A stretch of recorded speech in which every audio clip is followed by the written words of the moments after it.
Hi guys, അല്ലീസ് വേൾഡിലേക്ക് സ്വാഗതം. ഇന്ന് നമ്മൾ പരിചയപ്പെടാൻ പോകുന്നത് സ്റ്റാർ പുളി, വൈരപ്പുളി, നക്ഷത്രപ്പുളി, ചതുരപ്പുളി, വരിപ്പംപുളി എന്നൊക്കെ അറിയപ്പെടുന്ന ഒരു പുളി കൊണ്ടുള്ള അച്ചാറാണ്. ഇത് ഇപ്പോഴാണ് കേരളത്തിൽ കാണപ്പെടുന്നത്. പണ്ടൊന്നും ഇത് കേരളത്തിൽ ഇല്ലായിരുന്നു. ഞാൻ ഇതിൽ നിന്നും 5 പുളിയാണ് അച്ചാറിടാനായിട്ട് എടുത്തിട്ടുള്ളത്. ഇത് വട്ടത്തിലെരിഞ്ഞ് വെയിലത്ത് വെച്ച് ചെറുതായിട്ടൊന്ന് വാട്ടിയെടുത്തിട്ടുണ്ട്. ഉപ്പും മുളക് പൊടിയും ചേർത്താണ് വെയിലത്ത് വെച്ച് ഉണക്കിയെടുത്തിട്ടുള്ളത്. ഇത് അച്ചാറിടാനായിട്ട് ആദ്യം ഒരു ചട്ടി അടുപ്പിൽ വയ്ക്കുക. അതിലേക്ക് ആവശ്യത്തിന് വെളിച്ചെണ്ണ ഒഴിച്ചു കൊടുക്കുക.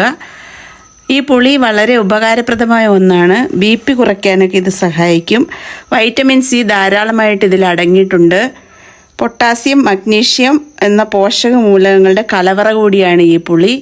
ഇത് അച്ചാറിടുന്നതിനായി നമ്മൾ എന്തൊക്കെ ഇൻഗ്രീഡിയൻസ് ആണ് ഉള്ളതെന്ന് നോക്കാം.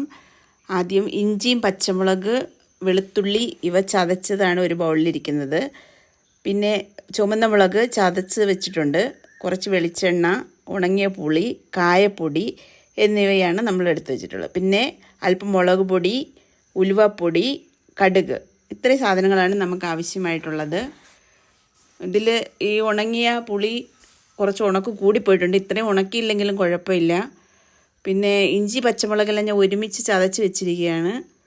പിന്നെ ആവശ്യത്തിന് മുളക് പൊടി, ഉലുവാപ്പൊടി, കടുക് ഇവയെല്ലാം നമുക്ക് ചേർത്ത് വേണം ഇതുണ്ടാക്കാനായിട്ട്. ആദ്യമായിട്ട് നമ്മൾ ചട്ടി അടുപ്പിൽ വയ്ക്കുന്നു. അതിലേക്ക് ആവശ്യത്തിന് വെളിച്ചെണ്ണയാണ് ഒഴിച്ചു കൊടുക്കുന്നത്. നല്ലെണ്ണ വേണമെങ്കിൽ ഏതെണ്ണ വേണമെങ്കിലും നിങ്ങൾക്ക് ഉപയോഗിക്കാം. ഞാൻ വെളിച്ചെണ്ണയാണ് ഇതിൽ ഉപയോഗിക്കുന്നത്.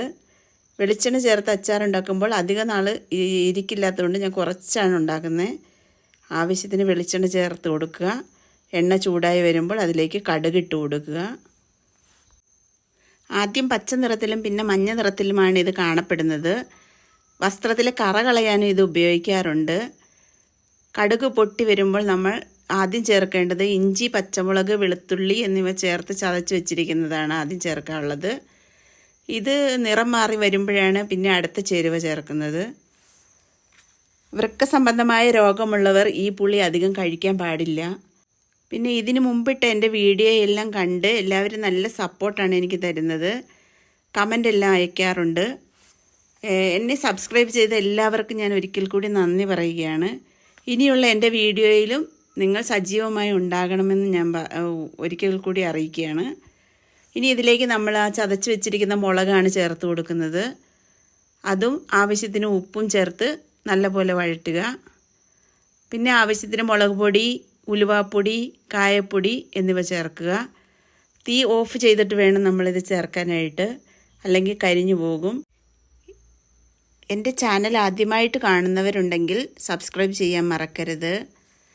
പിന്നെ ഈ ദഹന സംബന്ധമായ പ്രശ്നങ്ങൾക്കെല്ലാം ഈ പുളി വളരെ നല്ലതാണ്. ഒരു തൈ നട്ടാൽ 3 വർഷത്തിൽ ഇത് കായ്ക്കും. ഇനി നമ്മളിതിലേക്ക് അരിഞ്ഞ് ഉണക്കി വെച്ചിരിക്കുന്ന പുളിയാണ് ചേർത്ത് കൊടുക്കുന്നത്. എൻ്റെ ശ്രദ്ധക്കുറവ് കാരണം കൊണ്ട് ഇത് അല്പം കരിഞ്ഞു പോയിട്ടുണ്ട്. ഈ പുളി അച്ചാറുണ്ടാക്കാനും ജാമുണ്ടാക്കാനും ജ്യൂസ് ഉണ്ടാക്കാനും എല്ലാം ഉപയോഗിക്കാറുണ്ട്. ഇത് നമ്മൾ ഉണക്കിയ പുളി ആയതുകൊണ്ട് ഇത് ഒരു പേസ്റ്റ് രൂപത്തിലാക്കാൻ വേണ്ടി ആവശ്യത്തിന് വെള്ളം ചേർക്കണം.